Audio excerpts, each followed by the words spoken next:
Salut JF. Bonjour Mehdi. Alors dans cette vidéo Mehdi, on va présenter le matériel qu'on utilise le plus souvent au potager. On va également parler des différentes techniques de semis ou de plantation, et alors en termes de semis on va parler des rubans. En termes de plantation on va parler des plantules. Ok, alors pour ce faire il y a deux possibilités en tout cas quand on veut aérer la terre dans un premier temps. C'est la petite fourche à main. Alors quand la terre est un peu plus compacte, on a la petite pelle. En deuxième temps, pour mettre le plantule dedans, on utilise un plantoir à bulbe. On l'enfonce dans la terre reste collée à l'ustensile, on relève, on met le plantule et on relâche la terre qui vient s'épouser autour du plantule. Et alors, dernier ustensile qui est spécifique au poireau, c'est le plantoir à poireau. On l'enfonce profondément, on met le poireau, on recouvre de terre et le tour est joué. En termes de technique de semis, on va parler du ruban, alors qui facilite grandement la vie au potager. Sur le ruban, l'avantage c'est que toutes les graines sont à la distance optimum, donc on n'aura pas besoin de revenir sur les rangs de carottes, de radis, d'épinards ou autres pour éclaircir au fur et à mesure. Ça fait gagner énormément de temps, c'est beaucoup plus facile.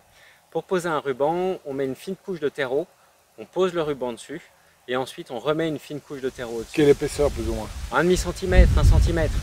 On va tasser avec le pied très légèrement, juste pour compacter un petit peu la terre. On va arroser en fine pluie là-dessus pour assurer la germination. C'est important les 4-5 premiers jours de suivre un petit peu l'arrosage pour que le semis puisse germer et qu'il puisse commencer à pousser. Bon, alors sur le ruban, il faut éviter de le mettre avant un gros orage parce que sinon le ruban... Tu dis ça parce qu'il fait gris derrière nous? Oui. Ok. Donc on va mettre le ruban et on espère juste que l'orage ne va pas éclater.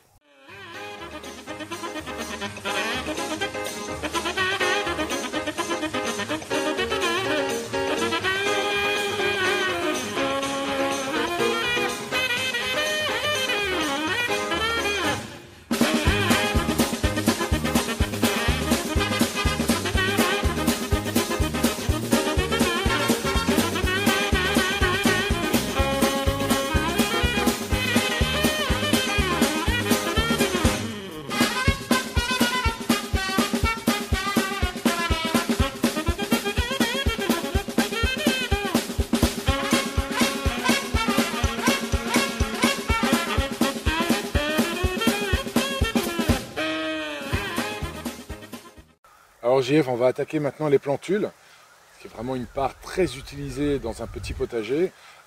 Voilà, donc c'est un gain de temps, on gagne environ 3 à 5 semaines quand on sait qu'une salade par exemple se récolte 8 à 10 semaines après le semis.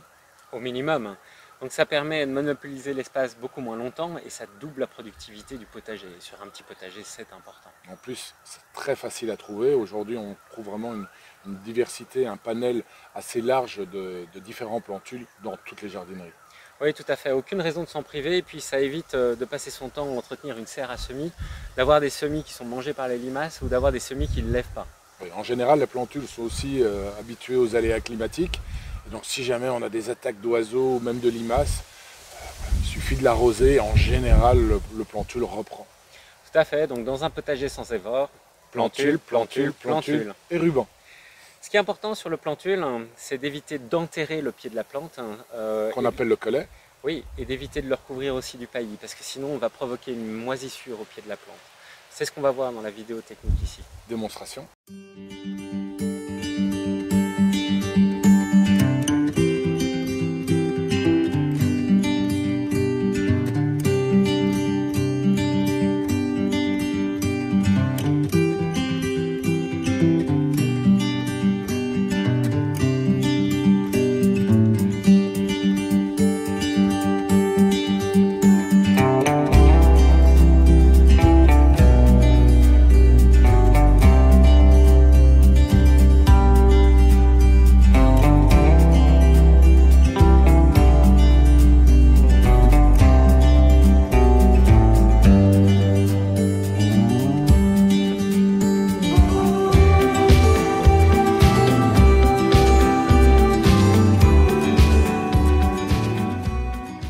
On a vu les rubans, les plantules.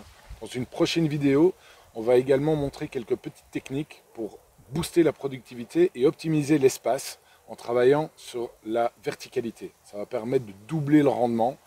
On a vu dans un premier temps l'aspect primordial du paillis, le fait qu'il faut également éviter de marcher sur les zones de culture.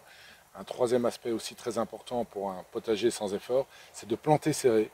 entre les associations de légumes, ce qui va permettre aussi de limiter la levée des herbes indésirables qu'on appelle les adventices. Oui, tout à fait, Mehdi. Et pour ce premier potager, on va découvrir les associations qui sont beaucoup utilisées en permaculture, qui permettent de limiter les maladies, les nuisibles, de booster les récoltes. Alors comme des associations, il y en a beaucoup, on va se limiter vraiment aux associations essentielles qui vont nous faciliter la vie au potager. Il y a des légumes qui s'aiment, et puis il y a des légumes qui ne s'aiment pas. Et c'est ça qu'on verra dans les prochaines vidéos.